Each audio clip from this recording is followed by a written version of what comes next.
They don't make any sound when they move. It's one of the things we all remembered. No footsteps, no breathing, no voice. You will never know how close they are until it is much, much too late. And once you have seen them, they never let you go. Even if you survive the night, you will spend the rest of your life on the run. Trust me, I know. I am one of the survivors, if you can really call us that. We go on with our lives the best we can, running and hiding and praying. Our group met online, all brought together by stories. I had been searching for years, hoping for any clue about what I had experienced. I spent countless hours scrolling through page after page of useless rumors and fictional accounts. I moved through hundreds of chat groups and forums until at last I found this one, the real thing. People who were hunted just like me, people who have seen them. There have never been many of us. The highest membership has been 6 and lowest 3. Most of us are single and live alone, afraid of cursing another to our fate. We still spend time on different forums and groups, keeping watch for ones like us. We invite them to join if they wish and offer what little help we can provide. But finding someone is a rare thing. We share our histories and theories with each other for all that it's worth, support each other in any way we can. Meeting in person is frowned upon, as it is believed to draw greater attention from our pursuers. All our histories are quite similar. We saw one of these creatures and they saw us. From then on, there was no real escape. We had been marked and would eventually be taken. For one of us, it happened as a friend who was snatched during a house fire. Another was during an earthquake. Another in a riot. They're drawn to events where people go missing. No, there seems to be no other consistent factor. Time of day, country, season, age, all appear irrelevant. They're easier to see in the dark, as strange as that sounds, being almost invisible in direct sunlight. Survivors have seen them on overcast days, dark figures in doorways or alleys. In truth, even in the best conditions of weak moonlight, you will not see much. Shadowy figures with blank, featureless faces, often still as statues, yet very much alive. They have never shown on camera or video to our knowledge. They could be beside you right now. No one would know it until it was too late. Once it has happened, once they have seen you, they will always be on your mind, like a gun at your head or a knife to your throat. Every time you close your eyes, they'll be waiting. You'll see them in your dreams, ghosts at your back. When I first joined our group and found others sharing my experience, I was relieved, but not surprised. I had never doubted my sanity or thought this was my imagination. I knew it was real. I knew they were following me. We all do. You can feel them watching, feel them drawing close, and you'll know it's time to run. Another road, another town, another life. To buy yourself just a little more time. The name we use for these beings is Gogalaki. I don't know where it comes from or if it holds any special meaning. It must have originated before the present iteration of our group, as none of us can recall its origin. We don't even know what language it is. Gogo may be Japanese for PM, nighttime. The best match we could find for Lackey was the name of a volcano. Not much I know. The word feels like a fragment of something. A tiny piece of an answer, or perhaps it means nothing at all. It could simply be a nonsense word chosen at random. Our theories on what these things are, what they're doing, range from mundanity to fantasy. Just last week, a member proposed that these entities were a manifestation of our own fear, and that we must make them real by being afraid. If we stopped thinking about them, he claimed, they would cease to exist. I could not help but laugh. At last the solution, if only it were so easy. Still, I can understand the need for these flights of fancy, even if I have no time for them. For some, the group is all they have left, only outlet for our hopes and hopelessness. We have, all of us, trimmed away our lives to making running easier, to keep loved ones safe. Eventually, each one of us will stop posting. There will be no response to messages, no sign at all.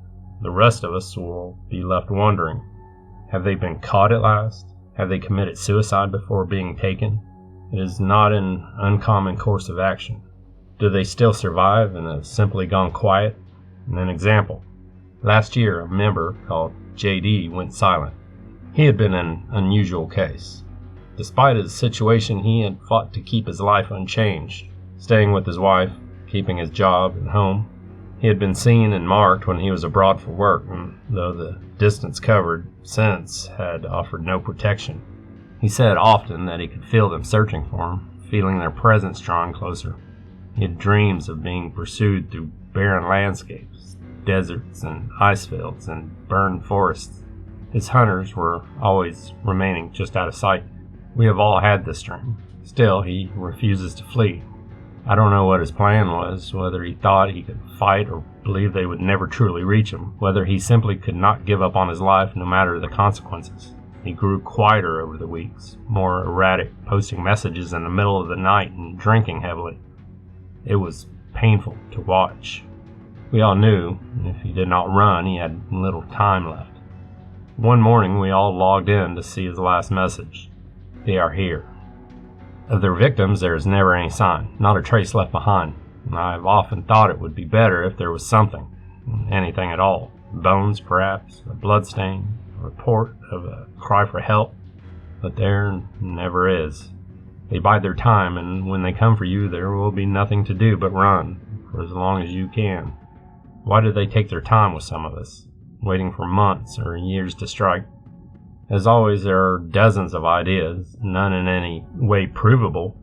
As for myself, I believe they enjoy watching us suffer and watching us run. They want us to. And in the end, they come for you when you've lost everything, when the running and waiting and fear has deadened you to the point that it no longer hurts.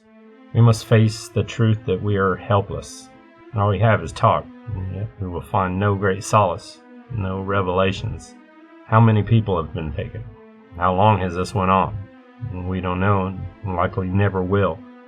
We can confirm nothing as fact.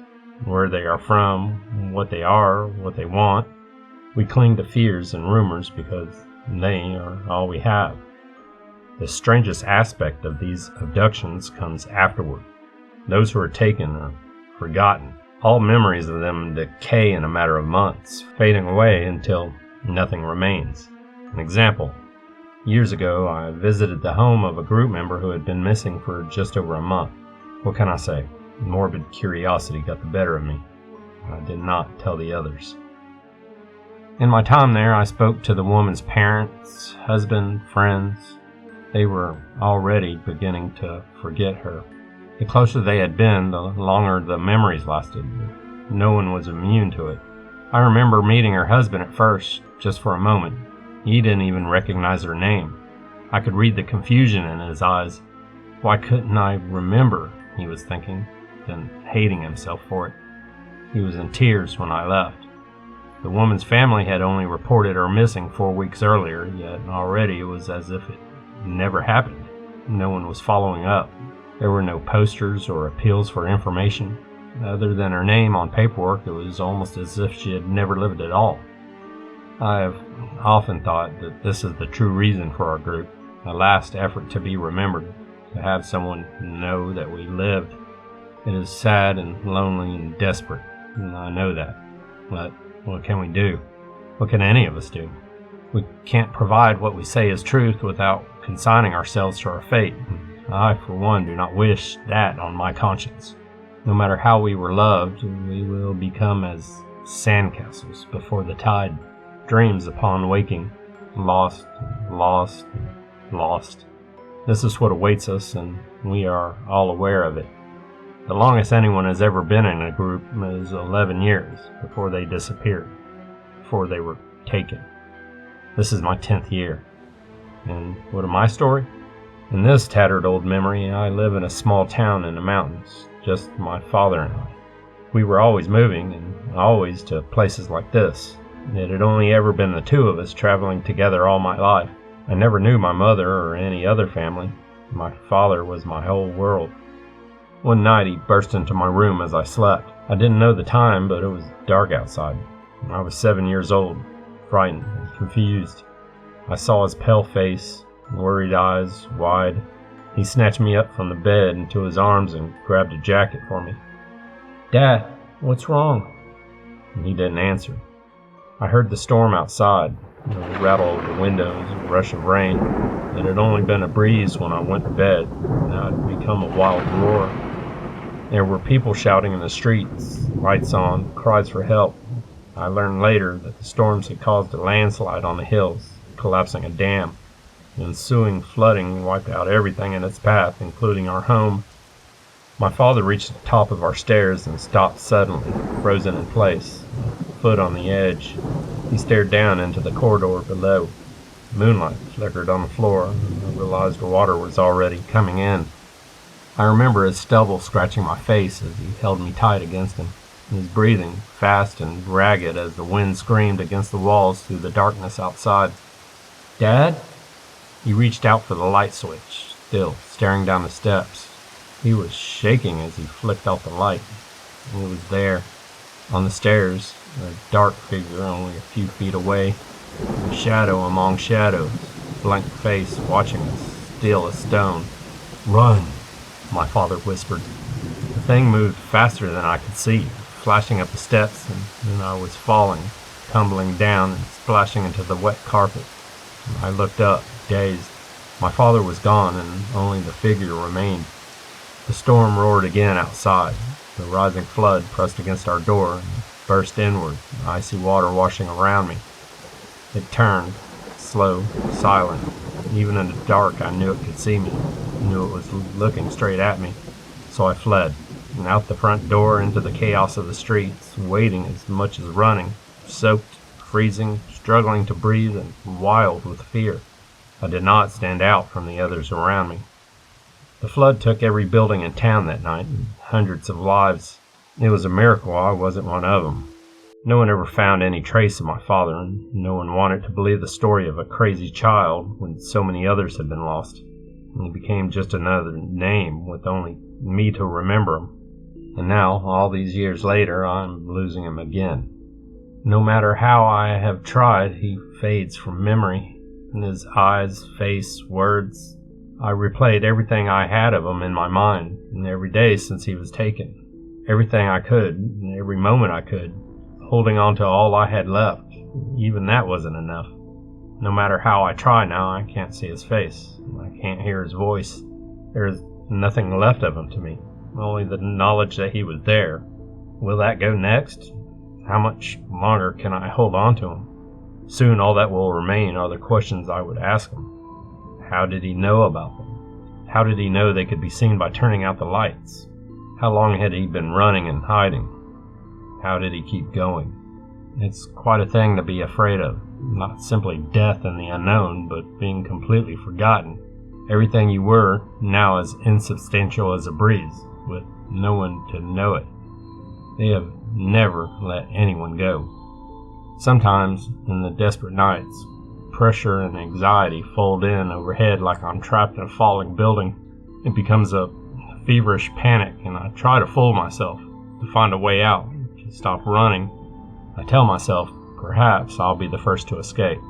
They'll pass me by. I'll leave this all behind and live again. We all lie to ourselves when we have nothing left. They are close now. No more running, I think.